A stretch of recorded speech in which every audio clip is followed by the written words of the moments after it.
দর্শক যে যেখানে বসে আজকে এই অনুষ্ঠান দেখছেন আপনাদের সবাইকে ভালো থাকুনের পক্ষ থেকে অসংখ্য শুভেচ্ছা। আজকের অনুষ্ঠানের বিষয়বস্তু হচ্ছে রিউমাটোলজি অটোইমিউন ডিজিজ। আপনারা অনেকেই হয়তো হতবাক হবেন যে এই ধরনের জটিল জটিল শব্দ কেন উচ্চারণ করছি। আসলে এই ধরনের শব্দের সাথে বাংলায় যে রোগগুলো জড়িত তার মধ্যে অধিকাংশই হচ্ছে বাতজনিত রোগ ব্যাধি এবং আমাদের আজকের অনুষ্ঠানের বিষয়বস্তু বাতজনিত রোগ ব্যাধি। এই সংক্রান্ত যে কোনো প্রশ্ন যে কোনো সমস্যা আজকে আপনারা আমাদেরকে ব্যক্ত করতে পারেন, কারণ আজকে আমাদের অনুষ্ঠানে উপস্থিত রয়েছেন দুজন ব্যক্তিত্ব যারা দেশে এবং বিদেশে এই বাতজনিত রোগ ব্যাধি রিউমাটোলজি অটোইমিউন ডিজিজ নিয়ে কাজ করে যাচ্ছেন নিরলস। চলুন পরিচয় করিয়ে দিই তাদের সাথে। শুরুতেই পরিচয় করিয়ে দিচ্ছি বঙ্গবন্ধু শেখ মুজিব মেডিকেল বিশ্ববিদ্যালয়ের মেডিসিন বিভাগের সহযোগী অধ্যাপক এবং বাতজনিত রোগ ব্যাধিতে বিশেষ পারদর্শী ডাক্তার মোহাম্মদ নজরুল ইসলামের সাথে। ধন্যবাদ। দর্শক আমাদের মাঝে আরও উপস্থিত রয়েছেন আমেরিকার জনস হপকিন্স হাসপাতালে কর্মরত চিকিৎসা বিজ্ঞানী ও গবেষক এবং আপনাদের অনেকেরই খুবই পরিচিত প্রিয় মুখ, একসময়ের তুখোর বিতার্কিক এবং সেই সাথে তুখোর উপস্থাপক ডাক্তার মোহাম্মদ নাকিম উদ্দিনের সাথে। সেই সাথে দর্শক আমাদের মাঝে আর উপস্থিত রয়েছেন আমাদের এই পালায় এমন একজন মানুষ যিনি নিজেই বাতজনিত রোগে একসময় ভীষণ কষ্ট পেয়েছেন এবং এখন সুস্থ আছেন। আমরা তার মুখ থেকে শুনব তার অভিজ্ঞতার কথা। মোহাম্মদ মাহতাব উদ্দিন কবির। দর্শক চলুন শুরু করা যাক আজকের অনুষ্ঠান। টেলিফোন নম্বর 8653-175 থেকে 8 পর্যন্ত। এই সংক্রান্ত যে কোনো প্রশ্ন আপনারা আমাদেরকে এই ফোন নাম্বারে ডায়াল করে করতে পারেন। আর ফাঁকে ফাঁকে শুনুন আমরা কি আলাপ করছি। শুরুতেই ডাক্তার মোহাম্মদ নজরুল ইসলাম, আপনার কাছে আমাদের প্রশ্ন হচ্ছে গিয়ে যে রিউমাটোলজি কি কি সমস্যা নিয়ে কিংবা অটোইমিউন কি কি সমস্যা নিয়ে রোগীরা আপনাদের ব্রাঞ্চে বেশি আসে আমাদের দর্শকদের বলবেন? রিউমাটোলজি যে শব্দটা শুরুতেই ফরহাদ যেটা বলেছেন যে বাতের রোগ, আসলে ইংরেজি তো আর এদিকে বাংলা, বাতের রোগগুলির প্রায় সবগুলিই কিন্তু আপনার এই অটোইমিউন। অর্থাৎ আমি জানি যে নাকিব অটোইমিউনের বিষয়ে বিশেষজ্ঞ, সো নাকিব এই বিষয়ে আবার উপরে যোগ করবে। তো এখানে হলো আমাদের কাছে যে রোগী আসেন ওনারা গিরায় গিরায় ব্যথা। আসলে সত্যিকার অর্থে রোগগুলি কিন্তু আলাদা আলাদা, কিন্তু রুগীরা উপস্থাপনা করেন যে আমার গিরায় ব্যথা, আমার মাংসপেশিতে ব্যথা, হয়তো আমার চুল পড়ে যাচ্ছে, আমার মুখের কোথাও লাল লাল দাগ হচ্ছে, এই ধরনের সমস্যাগুলি নিয়ে আসে। কিন্তু আমরা যে রোগগুলি পাই তাদের মধ্যে রিউমাটয়েড আর্থ্রাইটিস সবচেয়ে কমন। এটা হলো ইয়াংদের মধ্যে, কিন্তু বয়স্কদের মধ্যে মানে বয়সজনিত বাত যেটা সেটা হলো অস্টিও আর্থ্রাইটিস, যেমন হাঁটুতে ব্যথা, মাজায় ব্যথা, এই ধরনের কষ্ট নিয়ে আসে। বাচ্চারা কিন্তু আবার বাত পড়ছে না, বাচ্চারাও কিন্তু কষ্ট নিয়ে আসে। যদিও আমাদের দেশে ঝামেলা আছে একটু যে ব্যথা বেদনা হলেই রিমেটিক ফিভার মনে করা হয়, তা না, কিন্তু বয়সদের যে ধরনের বাতের রোগগুলি হয় বাচ্চাদেরও কিন্তু সেই ওরকমই রিউমাটয়েড আর্থ্রাইটিস, ওগুলো ওর নাম অবশ্যই একটু আলাদা, ওরকম কষ্ট নিয়ে আসে। আর মেয়েদের মধ্যে একটা আলাদা রোগের প্রকোপ যেটা বেশি অটোইমিউন ডিজিজের মধ্যে পড়ে সেটা হলো এসএলই, এই ধরনের, এটা মোটামুটিভাবে। আর ইয়াং পুরুষদের মধ্যে আরেকটা রোগ আছে, ওটা হলো অ্যাঙ্কাইলোজিং স্পন্ডিলাইটিস, মাজা ব্যথা। আপনি তো আরো জটিল করে ফেললেন। দর্শক আমরা বাতের ব্যথা বললেই যেসব রোগের নাম জানি বা আমাদেরকে জানানো হয়, বিভিন্ন হাতুড়ি চিকিৎসকরা জানেন রসবাত, গেটে বাত, এরকম নানান সব বাতের কথা জানি। আপনি এগুলোর সাথে একটু মিলিয়ে দেন কোনটা কি ধরনের রোগ। আমরা চেষ্টা করছি যে এই শব্দগুলি পরিচয় করতে। তবে আমি যেমন বলি, যদি রিউমাটয়েড আর্থ্রাইটিস এটাকে আমরা বাংলায় টার্মিনোলজিটা করছি যে গিরা ব্যথা বাত, আর গেটে ব্যথা বাত একটা জয়েন্টে খুব লাল ফুলে উঠে যেটা গাউট, অনেকেই চিনেন, গাউটকে গেটে ব্যথা বাত। আবার এই যে চামড়া উঠে, চলটা চলটা চামড়া উঠে, সেই সঙ্গে আবার গিরাতেও ব্যথা, ওই ধরনের রোগটাকে কিন্তু আমরা বলছি কুচ্ছবাত। ওটা কিন্তু আবার ইংরেজি নাম সোরিয়াসিস। সামনে খুব ডিফিকাল্ট হয়ে যায় যে ওই নামগুলো নিয়ে, বাংলা করলে তো ইংলিশ থেকে ডিফিকাল্ট হয়ে যায়। এবং কুচ্ছ বললে তো অনেক সময় অনেকে বুঝবে না যে এটা রসবাত কোনটা। তাহলে রসবাত আসলে রিঅ্যাক্টিভ আর্থ্রাইটিসে কোনো কোনো সময় হাতে পায়ে একটু পানি রস নেমে আসে। আচ্ছা, যেহেতু ব্যথাও আছে, একটু রস ফুলে গেছে, এই জন্যই হয়তো বা নামটা এসছে রসবাত, কিন্তু ওইটা তো আসলে সত্যিকার অর্থে রিঅ্যাক্টিভ আর্থ্রাইটিস মিন করে না। আচ্ছা, এই জন্য একটু প্রবলেম, এই নাম নিয়ে একটু সমস্যা থাকবেই। কিন্তু তা যাই হোক না কেন, আসলে আমরা তো ওই রোগটা নিরূপণ করতেই পারবো, বা ওটা সম্পর্কে যা বলার, যে ধারণা দেওয়া রোগীদেরকে যেভাবে চিকিৎসা করার, তা তো করা সম্ভব। আচ্ছা দর্শক, আমরা বলেছি শুরুতে যে অটো ইমিউন ডিজিজ, এইটা আবার কি? এত সব রোগের নাম শুনেছি, এই অটোইমিউন ডিজিজ বলতে আসলে কি বোঝায়? চলুন শোনা যাক ডাক্তার নাকিবের কাছ থেকে, প্লিজ। ধন্যবাদ ডক্টর ফারহাদ। আমি সর্বস্তরে বাংলা ভাষা প্রচলনের একটা কথা শুনে আসছিলাম, তো তুমি যেরকম গুচ্ছবাত এগুলো বলছো, আমি খুব ইমপ্রেস যে বাংলা ভাষায় আমরা বাতকে এত বিবিধভাবে রিফাইন করতে পারছি। যাই হোক, আমি অটোইমিউন ডিজিজ নিয়ে বলি। অটোইমিউন ডিজিজ একটু সোজা বাংলায় যদি বলি, যে এটা মানুষের শরীর মানুষের শত্রু হয়ে যায়। আমাদের নিজ শরীরই আমাদের যে রোগ প্রতিরোধ ক্ষমতার যে ব্যাপারটা রয়েছে, সেটা আমাদের শরীরকে অ্যাটাক করা শুরু করে, এবং যখন এটা আক্রমণ করে, এটা বিভিন্ন অর্গ্যানকে, বিভিন্ন অঙ্গকে, শরীরের ভিতরের বিভিন্ন অঙ্গকে আক্রমণ করে।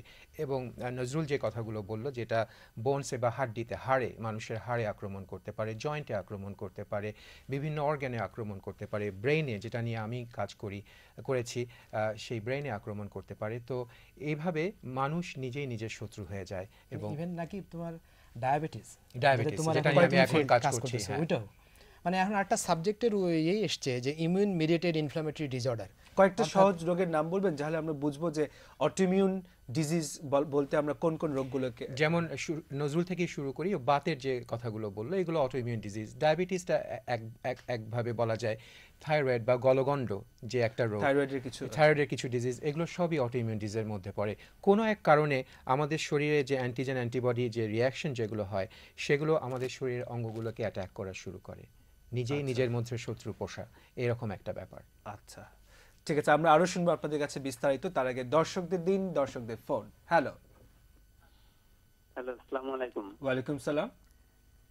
জি, আমি দীর্ঘ 1 থেকে 1.5 মাস ধরে আমার পায়ের যে থাইটা আছে, থাইয়ের এই পিছন থেকে হাঁটুর যে গিরোটা, এটা নিচ পর্যন্ত আর কি মানে ব্যথা করতেছে। পেন, আমি যখন বেশি হাঁটি তখন আমার এই ব্যথাটা বেড়ে যায়। তো তখন যদি এমন পেন করে, তখন আমি যদি বসে থাকি, মানে কোনো চেয়ারে বসি বা কিছুতে বসি, আস্তে আস্তে ব্যথাটা কমে যায়। আমি একজন অর্থোপেডিক বিশেষজ্ঞকে দেখাচ্ছি শহীদ মনসুর আলী মেডিকেল কলেজে। তো উনি বলছে যে আমি আগে কিছু মেডিসিন দিচ্ছে, আমি এগুলা খাচ্ছি। উনি বলছে যে সময় লাগবে, বাট মেডিসিন গুলা খাচ্ছি, আমার কমতেছে, কিন্তু আবার বেড়ে যাচ্ছে। আমার ভাই শুনুন, আমার কমতেছে। আপনার বয়সটা একটু বলবেন। আপনার বয়সটা হলো 24 বছর। আচ্ছা, দুই পায়ে ব্যথা না এক পায়ে ব্যথা? না, বাম পায়ে শুধু। এক পায়ে ব্যথা।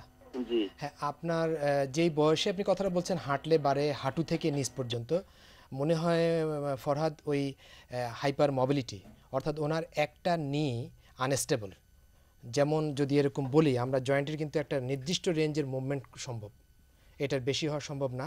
তো আমার মনে হয় আপনার হাঁটুটাকে যদি আমরা দেখতে পারতাম, ভালো ছিল। যে এটা একেবারে যেই পরিমাণ মুভমেন্ট হওয়ার কথা, তার চাইতে বেশি হওয়ার সম্ভাবনা বেশি, থাকার সম্ভাবনা বেশি। সেজন্যে আপনি যখন হাঁটার পরে যে শরীরের যে ওজন আপনার পায়ে দিয়ে নিচে নামে, সেই ওজনটা ঠিক একই নিয়মভাবে নিচে নামতে পারছে না, অর্থাৎ এক পায়ে বেশি কষ্ট হচ্ছে, একই লাইনে নামছে না। না নামার কারণে আপনি ব্যথা বোধ করেন, এবং যখন একটু বিশ্রাম নেন তখন আপনার আরাম বোধ করেন। আমি মনে করি যে খুব মারাত্মক কিছু না, তবুও ওই পাটা যদি উনি ঠিক নিয়মিত ব্যায়াম করেন, অর্থাৎ ওজন না তোলেন, সমান জায়গায় হাঁটেন, এবং উনি পায়ের মাংসপেশিগুলিকে শক্ত করার জন্য যদি আপনি ব্যায়াম করেন, তাহলে আশা করা যায় যে একটা সময়ে ইনশাল্লাহ আপনার এটা ভালো হয়ে যাবে। আচ্ছা দর্শক, আমরা ব্যথা নিয়ে আজকে অনেক কথা বলবো এবং বলছিও আমরা। তো এই ফাঁকে আমরা যে আমাদের মাঝে একজন ভাই উপস্থিত রয়েছেন, মোহাম্মদ মাহতাব উদ্দিন কবির। তিনি কিছুদিন আগে ভীষণ ব্যথায় কষ্ট পাচ্ছিলেন, তার মুখ থেকেই শোনা যাক তার অভিজ্ঞতার কথা। মাহতাব ভাই, আপনি কবে থেকে কষ্ট পাচ্ছেন? আমি 2008 সাল থেকে কষ্ট পাচ্ছি ব্যথার ব্যথায়। কি ধরনের কষ্ট ছিল? প্রথম শুরুটা হয়েছে পায়ের গোড়ালি, পায়ের হিল থেকে ব্যথাটা শুরু হয়েছে। তারপর অনেকদিন পেইন কিলার খাচ্ছি, খাওয়ার পরে তারপর আবার হলো ডাক্তাররা কিছু টেস্ট দিলেন, টেস্ট দিয়ে তখন বললেন তোমার রিউমেটয়েড আর্থ্রাইটিস। তারপর বাংলাদেশে দেখাইলাম, বাংলাদেশে দেখানোর পরে ইন্ডিয়া গেলাম 4-5 বার, ইন্ডিয়া থেকে ঘুরে আসছি। বাংলাদেশে দেখি আবার ইন্ডিয়া গেলেন? তখন দেখি যেন একটু বিশ্বাসের দিকে, সবাই বলে ইন্ডিয়াতে গেলে নাকি একটু ভালো হবে, সেই জন্য আর কি। আচ্ছা, মানে জাস্ট বিশ্বাসের জন্য, অন্য কোনো কারণের জন্য। ইন্ডিয়া কি ভালো হননি? ইন্ডিয়াতে গিয়ে দেখি যে না, রোগের খুব একটা উন্নতি নেই, একই অবস্থা, ঔষধ খাইলে ভালো, ঔষধ বন্ধ দিলে খারাপ। তারপরে বাংলাদেশে আবার আসলাম। বাংলাদেশে এসে যে ডাক্তার নজরুল ইসলাম স্যারের চিকিৎসাধীন আছি বর্তমানে মোটামুটি একটু ভালো আছে। আচ্ছা, আপনি বঙ্গবন্ধু শেখ মুজিব মেডিকেল বিশ্ববিদ্যালয়ে চিকিৎসা নিয়েছেন। আচ্ছা, তো আপনি কি ওষুধের কি পার্থক্য যার জন্য আপনি ভালো আছেন? ঔষধের পার্থক্য, ঔষধ হলো যে মোটামুটি একই, কিন্তু ওখানে 2-1টা ঔষধ কম আছে। বাংলাদেশে যেমন আমাকে দিচ্ছে, ওখানে রিকুনিল নাই, বাংলাদেশে হলো রিকুনিল। আচ্ছা আচ্ছা, রিকুনিল দিচ্ছে, তারপরে হলো যে এমটিএক্স, ম্যাথোট্রেক্সটাও এখানে জয়েন করছেন। জি জি। হ্যাঁ, তো এই ওষুধগুলো খাওয়ার পরে মোটামুটি আচ্ছা, একটু কম মনে হচ্ছে। যেহেতু এই ওষুধের নামগুলো আসলো, সেই প্রসঙ্গে আপনাদেরকে জিজ্ঞাসা করি যে ক্লোরোকুইন, হাইড্রক্সিক্লোরোকুইন, মেথোট্রেক্সাইড, এই ওষুধগুলো আর নর্মাল যে ব্যথার ওষুধগুলো আমাদের মানুষ ওষুধের দোকান থেকে কিনে খান একটু ব্যথা হলে, পার্থক্য কোথায়? পার্থক্য অনেকাংশে। জি, মানে এই রোগ কন্ট্রোল করা, অর্থাৎ রোগের তীব্রতাকে বা রোগটাকে ভালোর কাছাকাছি নিয়ে যাওয়া, রোগটাকে কন্ট্রোল করার জন্য যেই নামগুলা মেথোট্রেক্সেট, হাইড্রোক্সিক্লোরোকুইন, সালফাসালাজিন, এই ধরনের ওষুধগুলি ব্যবহার করা হয়। আর দোকান থেকে যেটা কিনে খানো ওরা, এটা ব্যথানাশক। এই Just ব্যথানাশক আরাম দেবে। এটা জাস্ট একটু আরাম দেবে, ওইটা দরকার আছে একটা নির্দিষ্ট সময় পর্যন্ত। তার কারণ হলো বাতের যে ওষুধগুলির নাম আমরা বললাম, সেই ওষুধগুলি কিন্তু শুরু করলে কাজ করে না। জি, কোনো কোনো ওষুধ 2 থেকে 3 মাস টাইম লাগবে, কোনোটার দেড় মাস থেকে 2 মাস টাইম লাগে। সুতরাং ওই সময়টা তো চিকিৎসা করতেই হবে।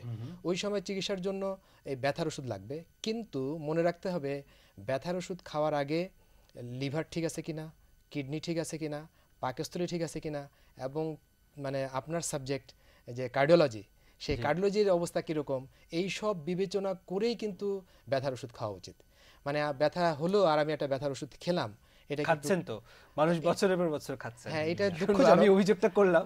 আমাদের যে স্বভাবটা আছে যে একটু ব্যথা হলে নিজেই গিয়ে ডিসপেন্সারিতে গিয়ে, যেটা বাংলাদেশে আমরা সবসময় দেখি। আপনাকে আমেরিকা এরকম করে আপনার রোগীরা? না, এটা আমি গবেষণায়, কিন্তু আমি বলি যে ওখানে এই সিস্টেমটা বাংলাদেশে কবে হবে, আমি আন্তরিকভাবে দোয়া করতে পারি এটা হওয়ার জন্য। বাইরে যে কিছু কিছু উন্নত দেশের যে সিস্টেমটা রয়েছে, সেটা হচ্ছে যে যেমন নজরুল যদি একটা প্রেসক্রিপশন লেখে, সেই প্রেসক্রিপশনটা না দেখানো পর্যন্ত ওষুধ কিনতে পারবে না, কেউ কিনতে পারবে না। এবং যখন একজন ফার্মাসিস্ট সে ওষুধটা দিবে, তখন সাথে সাথে সে এটা কম্পিউটার, এখন আমাদের দেশে আস্তে আস্তে হচ্ছে ডিজিটাল বাংলাদেশ, এটা খুব আশার কথা, কিন্তু কম্পিউটারে নোট করা থাকে যে এই রোগী 1 মাসের জন্য এই ওষুধটা নিল, এবং সে যদি 10 দিন পরে গিয়ে আবার সেই ওষুধটা চায়, তাহলে তাকে দেবে না, কারণ অলরেডি এটা কম্পিউটারে নোট করা আছে যে 1 মাসের ডোজ তাকে দেওয়া হয়েছে।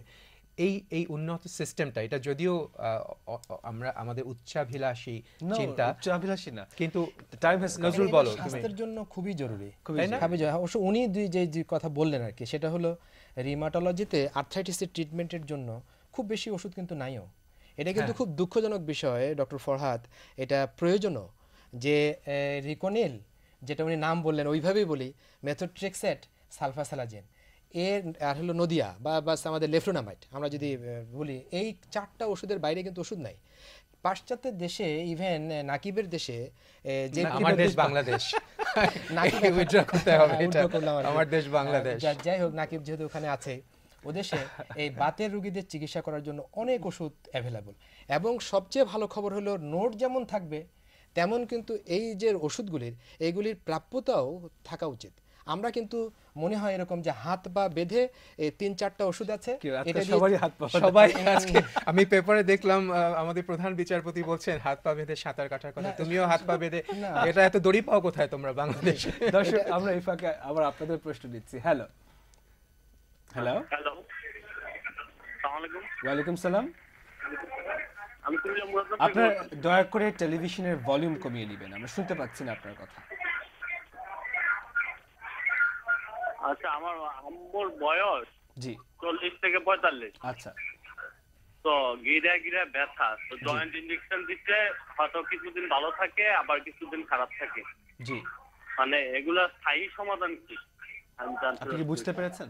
আপনার প্রশ্ন থেকে বয়স বলেছেন উনি, 40 বছর।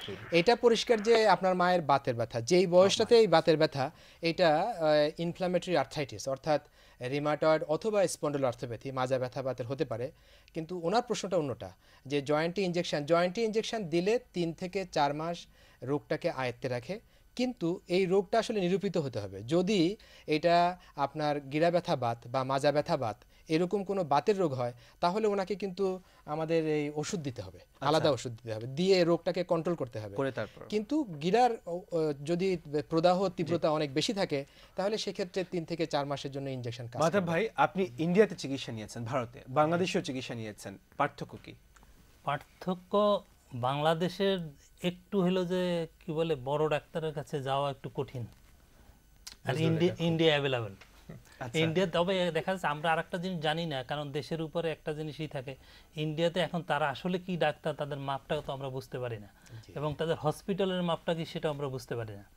ইন্ডিয়া কিন্তু অ্যাভেলেবল, মানে এরকম হসপিটাল আছে, গেলেই ডাক্তার পাওয়া যায় এবং প্রচুর দালাল। তাদের কাছে গেলে দেখা যাচ্ছে যে হয়তো ভুয়া খপ্পরে পড়া যায়, কিন্তু বাংলাদেশে সেই সুযোগটা নেই। বাংলাদেশের সবচেয়ে বড় ব্যাপার হলো এইটা হলো, এখানে বড় ছাড়রা আছেন, তাদের সাথে আমাদেরও একটা রিকোয়েস্ট থাকবে। দেখা যাচ্ছে যে এরা আসলে স্বাভাবিকভাবে বিজি বেশি, ওখানকার হলো দেখা যাচ্ছে যে তারা হলো যে ওখানে যে ডাক্তার সাহেবকে দেখিয়েছেন তার চেম্বারে কতজন রোগী ছিল? তার চেম্বারে উনি তো এটা একটা প্রাইভেট হসপিটাল, পিয়ারলেস হসপিটাল। কতজনের মধ্যে আপনি অপেক্ষা সিরিয়াল কত? ওখানে হলো যে 30-35 এর বেশি দেখেন না রোগী। আচ্ছা, আর আপনি এখানে যখন দেখিয়েছেন সিরিয়াল কত? এখানে দেখা যাচ্ছে এরকমই সিরিয়াল হয়। আচ্ছা, 30-40। খরচের ব্যাপারটা একটু বলবেন। খরচ তো বাংলাদেশের চেয়ে ওখানে অনেক অনেক খরচ, কারণ ওখানে ঔষধের দাম বাংলাদেশের চেয়ে তুলনামূলক বেশি। আপনি রিউমাটয়েড আর্থ্রাইটিসে ভুগছেন, এই চিকিৎসার জন্য যদি আপনার কাছে কেউ পরামর্শ চায় কোথায় চিকিৎসা করব, আপনি কি ভারত বলবেন না বাংলাদেশ? না, আমি বাংলাদেশে বলবো, কারণ আমি ওখানে গিয়ে ঘুরে আসছি, আমি ওখানে 4-5 বার গেছি, গিয়ে প্রচুর টাকা নষ্ট করছি, তারপর দেখা যাচ্ছে ঠিক একই অবস্থা। তার সাথে দেখা যাচ্ছে বাংলাদেশ বেটার। বাংলাদেশ যদি, তবে বাংলাদেশে যদি ভালো ডাক্তারের কাছে যেতে হবে। বাংলাদেশের ডাক্তারে, বাংলাদেশের এই রিউমাটয়েড আর্থ্রাইটিসের চিকিৎসা বিভিন্ন ধরনের বিভিন্ন ডাক্তার করে। যেমন আমি নিজেও বাংলাদেশে এক ডাক্তারের খপ্পরে পড়ে সেখানে হসপিটালে এসেছিলাম, দেখা যাচ্ছে যে বেশ পয়সা পাওয়া আর কি, তারা খরচ হয়ে গেছে, কিন্তু আমি ওখানে ঠিক মানে ওই যে বিভিন্ন জায়গায় বিজ্ঞাপনে ভুয়া আর কি করে, সে হলো দেখা যাচ্ছে যে এই ফিজিওথেরাপিস্ট, ডাক্তার না, ফিজিওথেরাপির ডাক্তার। পরে দেখা যাচ্ছে যে সেইটার জন্য আমার মনে হলো যে না, আসলে বাংলাদেশের ডাক্তাররা যারা আছে, বাংলাদেশের সঠিক চিকিৎসা সঠিক ডাক্তারের কাছে যদি যাওয়া যায়, তাহলে এই ট্রিটমেন্টের জন্য বাংলাদেশ বেটার। আচ্ছা, ঠিক আছে, আপনার সাজেশনটা খুবই প্রয়োজনীয় আমাদের সবার জন্য। আমরা আরো আপনাদের অনেক কথা শুনবো দর্শক, তার আগে নিচ্ছি ছোট্ট একটা বিরতি, আমাদের সঙ্গে থাকুন।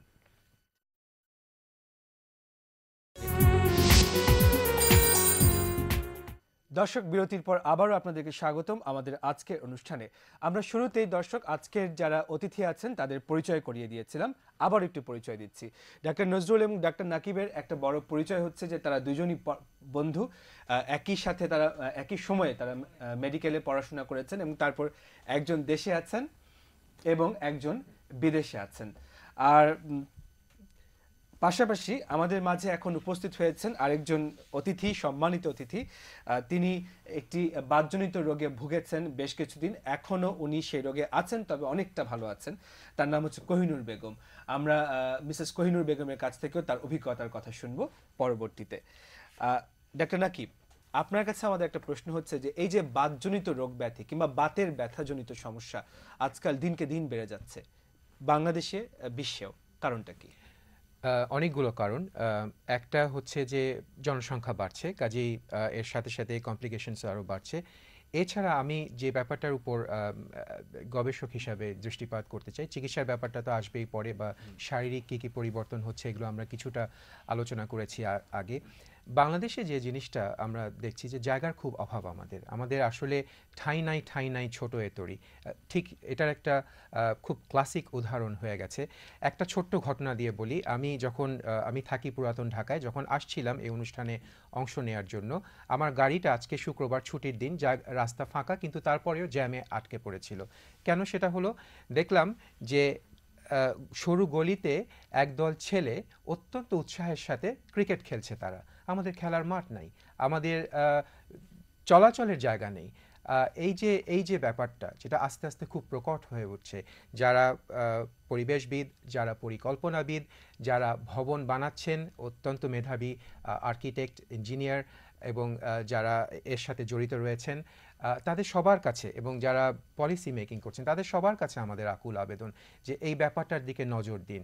কিভাবে আমরা আরেকটু জায়গা দিতে পারি দেশের মানুষকে, আমাদের লোক বেড়ে যাচ্ছে, ফিজিক্যাল অ্যাক্টিভিটি। এবং আরেকটা জিনিস ছোট্ট করে বলি, তারপর আমি নজরুলকে দিব, যে খাওয়া দাওয়ার ব্যাপারটা। এই খাওয়া দাওয়ার ব্যাপারটা, বসে বসে ছেলেদেরকে, আমি সেদিন একটা পেপারে ছবি দেখলাম, একটা বাচ্চা বসে ভিডিও গেম খেলছে। তো আস্তে আস্তে তো আমরা মজা করে বলি যে আমরা ফুটবল খেলি কম্পিউটারে। না, এটা খুব ইম্পর্টেন্ট, মানে বাতের যে বিষয়টা নিয়ে বলার। হ্যাঁ, এটা হলো আমাদের কিন্তু বয়স, গড় আয়ু বাড়ছে, 1 নম্বর। 2 নম্বর হলো মানুষের সচেতনতা বাড়ছে। 3 নম্বর হলো বাচ্চারা খেলাধুলা করছে না। এই সবগুলাই কিন্তু বাতের রোগের কারণ। বাত রোগ যে বাড়বে তার একটা বড় কারণ। আরেকটা বড় ভয়াবহ খবর, আমরা আসলে কি খাচ্ছি? ভেজাল। ভেজাল মানে কি? মাছ পচে না, মানে আমার মনে হয় কমলা লেবু পচে না, তাই না? সবজি পচে না, গৃহিণী আরো ভালো বলতে হ্যাঁ, পারবে খুব ভালো। আপনার কি কি পচে পচে পচে না আসলে ওর মধ্যে দুধ পচে না। এগুলি আমি যখন রোগীদের কাছে শুনি আমার কাছে অদ্ভুত লাগে জি। যে এই যে মানসিকতা, কলা একদিনে পেকে যায়, এগুলি তো আমরা দেখছি, তাই না? এটা কিন্তু একটা খুব গুরুত্বপূর্ণ বিষয় যেটা আমরা নাকি জানছি না, যে ওই যে এসিলি রোগে রিসার্চের ফিল্ডে 156 প্রকারের অ্যান্টিবডি আছে এবং এটা ন্যাচারাল এনভায়রনমেন্টাল ফ্যাক্টর, কিন্তু এটা একটা জরুরি বিষয়, ট্রিগার করে এই রোগটাকে। সুতরাং কোন কেমিক্যালস আমরা আমাদের লোকজনকে খাওয়াচ্ছি আর আমরা নিজেরাই বা কি খাচ্ছি, এটা অসম্ভবভাবে অসহনীয়, কল্পনার বাইরে। পৃথিবীর কোনো দেশ নেই যেখানে মানুষের শরীরের জন্য এত ক্ষতিকারক জিনিস মানুষ খেতে পারে। এটা অসম্ভব, আমি ভাবতে পারি না। জেনে শুনে বিষ করেছি পান। তুমি জানো যে একটা কৌতুক আছে যে আমাকে কবর দেওয়া হলো এবং আমি গর্বের সাথে বলি যে আমি তো এরকমই থাকবো বহু বছর, 100-200 বছর, কারণ আমি যেই মাছ খেয়ে কবরে গেলাম ওই কারণে আমার ডিকম্পোজ হব না। একটা কৌতুক আছে এখন বাংলাদেশ নিয়ে। আমি কেন আশঙ্কা প্রকাশ করছি ডক্টর ফরহাদ, সময় আসবে যখন এমন কিছু উপস্থাপনা রোগের হবে যেটা আমরা চিকিৎসক হিসেবে খুবই বিপদে পড়ব, যে আমরা কি করব, অথবা আমরাই প্রথম আমরা নিজেরা হই কিনা। হ্যাঁ, হতেই পারে, অসম্ভব কিছু না, এটা হতে পারে। সো আর আমি মনে করি যে গড়ায়ু যেহেতু বাড়ছে, নতুন নতুন বাতের রোগও হচ্ছে, ওজনও বেড়ে যাচ্ছে, ওজন বেড়ার জন্য যে বাতগুলি হয় ওগুলো হচ্ছে আমাদের নানান সব কারণ, ভয়াবহ কারণ। আর ভয় দেখাবেন না আমাদেরকে, আমরা ভিতরে। এই ফাঁকে আমরা আবার আপনাদের ফোন নিচ্ছি। হ্যালো, আসসালামু আলাইকুম ভাইয়া। ওয়ালাইকুম সালাম ভাইয়া, আমি বাতজ্বরের বিষয় নিয়ে আলোচনা করতে চাচ্ছি ভাইয়া। জি, আপনার টেলিভিশনের ভলিউম কমিয়ে নেবেন। জি জি নিচ্ছি। জি প্লিজ। আমার সমস্যাটা হচ্ছে আপনার এই যে বাতজ্বর আছে না, আমার পুরা মানে দেহটা আছে না একবার এরকম করতেছে, মানে জ্বালা পোড়া পুরাটাই, হাতে পায়ের তালকায়, হাতের তালকায় জ্বালা পোড়া করে। বয়স কত, ধূমপান করেন কিনা? বয়স কত আর ধূমপান করেন কিনা? বয়স আপনার 27। 27? হ্যাঁ 26 হবে। 37 হবে? না না 26। আর ধূমপান করেন? জি না। আচ্ছা শুনুন, পরামর্শ শুনুন। এটা হলো উপস্থাপন থেকে মনে হচ্ছে যে পেরিফেরাল নিউরোপ্যাথি। আচ্ছা, পেরিফেরাল নিউরোপ্যাথিতে যেখানে মনে করা হয় যে নার্ভ, স্নায়ুগুলি একটুখানি ডিজেনারেটিভ চেঞ্জ যদি হয়, বা বাংলায় যদি বলি যে ক্ষতিগ্রস্ত হচ্ছে, তাহলে এরকম জ্বালাপোড়া হতে পারে। তবে আমি মনে করি যে উনি তামাক বা তামাক জাতীয় কোনো দ্রব্য খাবেন না। আর হলো এটার জন্য আপনি একজন চিকিৎসকের পরামর্শই নেন। এটাকে আসলে সত্যিকারে আমরা বাতের একটা উপস্থাপনার অংশ হতে পারে কোনো রোগের, কিন্তু আসলে হ্যাঁ একেবারেই যে আপনাকে আমি বাতের রোগী বলবো এমন মনে করার সুযোগ নাই। আপনার আসলে মূল্যায়ন হওয়া উচিত, ভালো করে মূল্যায়ন হওয়া উচিত যে নার্ভজনিত কোনো সমস্যা আপনার আছে কিনা। আচ্ছা, আমাদের আরেকটি ফোন রয়েছে, ফোনটা নিয়ে নিচ্ছি। হ্যালো জি, আসসালামু আলাইকুম। জি বলুন, আপনার প্রশ্ন বলুন। যে আমার ওই যে পায়েতে, মানে ওই যে হাঁটুতে, আমার বয়স এখন 50, তো হাঁটুতে আমি আগে খেলাধুলা করতাম, তো হাঁটুতে এখন ওই যে ভ্যান করলে প্রচুর ব্যথা হয় আর কি, আবার সোজা করলে অনেকক্ষণ পরে মানে পা ব্যথা কমে যায় আর কি। জি, এটার জন্য কি করণীয়? হাঁটুর ব্যথা, কোমরের এক হাঁটুতে ব্যথা না দুই হাঁটুতে ব্যথা? আচ্ছা, মনে হচ্ছে যে লাইনটা নেই। এক হাঁটুতে, যদি এক হাঁটুতে ব্যথা হয় তাহলে মনে হচ্ছে বয়স 50 বছর, বয়সের কারণে যেই বাত অস্টিও আর্থ্রাইটিস, সেই রোগটাই ওনার বেলায় প্রযোজ্য। এবং এই রোগের জন্য আসলে আপনার কিছু নিয়ম মানতে হবে। এখন প্রথম দিকে আপনি ব্যায়াম করবেন, নিয়মিত সমান জায়গায় হাঁটবেন, হাতে ওজন নিয়ে হাঁটবেন না, সিঁড়ি ভাঙবেন না, এবং আপনার ডাক্তারের পরামর্শ অনুযায়ী কিছু ওষুধ খেতে হবে। যদি এই নিয়মগুলি মানেন, একটা সময় আশা করা যায় আপনি ভালো থাকবেন। তাছাড়া নামাজ পড়ার ব্যাপারে কিংবা হাঁটু ভাঁজ করে রান্না করার ব্যাপারে মহিলাদের বেলায়, জি, লাইফস্টাইল মডিফিকেশন, আমরা যে কথাটা বলি যে এরকম যদি হাঁটুর বাত থাকে তাহলে চেপে নিচে বসা, অনেকক্ষণ ধরে বসা। মেয়েরা যদি আবার আমাদের অ্যাজ ইউজুয়াল যে প্রেয়ারের যে নিয়ম, পা মুচড়ায় না দিয়ে সমান করে বসতে পারেন, যদি আমাদের মনে হয় প্রেয়ারে খুব বেশি সমস্যা হয় না, সমস্যা হয় না। কেউ যদি পাটাকে সমান করে শোয়ে বসে নামাজ পড়েন তাহলে পড়তেই পারেন, কিন্তু যদি খুব বেশি কষ্ট হয় কিছুদিনের জন্য ওনারা হয়তো বা চেয়ার টেবিলে আচ্ছা, বসে ওজন পড়বেন। বেশি থাকলে কি ওজন বেশি কমানো থাকলে অবশ্যই কমাতে হবে। এবং ওই যে সিঁড়ি, বাড়ির সিঁড়িও কিন্তু খুব সুন্দর হওয়া উচিত, স্বাস্থ্যসম্মত। অনেক বড় বড় সিঁড়ি হলে মানে হাইটটা- ওই হাইটটা হাইটটা সিঁড়ি যেন সিঁড়ি যদি কেউ এরকম হয় এবং কয়েকতলা সিঁড়ি ভাঙতে হয় তাহলে কিন্তু এই পায়ের ব্যথা, হাঁটুর ব্যথা, মাজার ব্যথা এগুলোর উন্নতি হওয়া কঠিন বিষয়। আচ্ছা জি, আমরা দর্শক মণ্ডলী আমরা বলছিলাম এই আলাপে আলাপে চলে এসেছিল একটা রোগের কথা, SLE। তো এই SLE রোগটা কি একটু সহজ করে আমাদের দর্শকদের বুঝিয়ে বলবেন? এটাও একটা অটো ইমিউন রোগ। আমি একসময় কাজ করেছিলাম SLE নিয়ে। এটা একটা মারাত্মক রোগ যেটা যে কোনো শরীরের যে কোনো অর্গানে অ্যাটাক করতে পারে, এবং এটাও একটু কঠিন করে বললে যে আমাদের শরীরের যে ক্রিয়া প্রতিক্রিয়া, অ্যান্টিজেন অ্যান্টিবডি যে রিয়াকশন যেগুলো হয়, সেই রিয়াকশন কোনো কারণে ট্রিগার্ড হয়ে যায়। কারণগুলো কি এখনও পুরোপুরি জানা হয়নি, নজরুল আরও বলতে পারবে। পুরোপুরি জানা যায়নি, কিছু কিছু জানা গিয়েছে। সেগুলো হঠাৎ করে আমাদের শরীরের বিভিন্ন অর্গানকে অ্যাটাক করা শুরু করে, হাড়, অন্যান্য যে কোনো অর্গান, এবং আমি যেটা নিয়ে কাজ করেছি যে ব্রেইনে, হিউম্যান ব্রেইনে ব্লাড ব্রেন ব্যারিয়ার ক্রস করে ব্রেইনকে অ্যাটাক করেছে কিনা। আচ্ছা আপা, কোহিনুর আপা, আপনার কাছে আমরা আসছি। আপনি SLE রোগে একসময় ভুগেছেন, তো কবে থেকে আপনার অভিজ্ঞতা একটু বলবেন আমাদের দর্শকদের? আমার 2001 থেকে শুরু, মানে ধরা পড়ছে আমার 5-এ। আচ্ছা, 2001 থেকে 2005 এ ধরা পড়েনি? এতদিন আমি খুবই অসুস্থ কি রকম ছিলাম, অসুখ ছিল, কি ওয়েট কষ্ট ছিল? কমে গেছিল, চুল পড়ে গেছিল, গালের মধ্যে লাল লাল রেশ হয়েছিল, আর আর জয়েন্টে জয়েন্টে ব্যথা ছিল, হাত গিরায় গিরায় ব্যথা ফুলে গেছিল একদম। কেমন ব্যথা ছিল? প্রচন্ড ব্যথা, আমি কিছু একটা ধরতেও পারতাম না, এভাবে মুভ করতে পারতাম না। এত ব্যথা ছিল হ্যাঁ, আপনার? প্রচন্ড ব্যথা, কাজকর্ম কিছুই করতে কিছুই পারতেন করতে না? পারতাম না। এরকম কতদিন ভুগেছেন? প্রায় আমি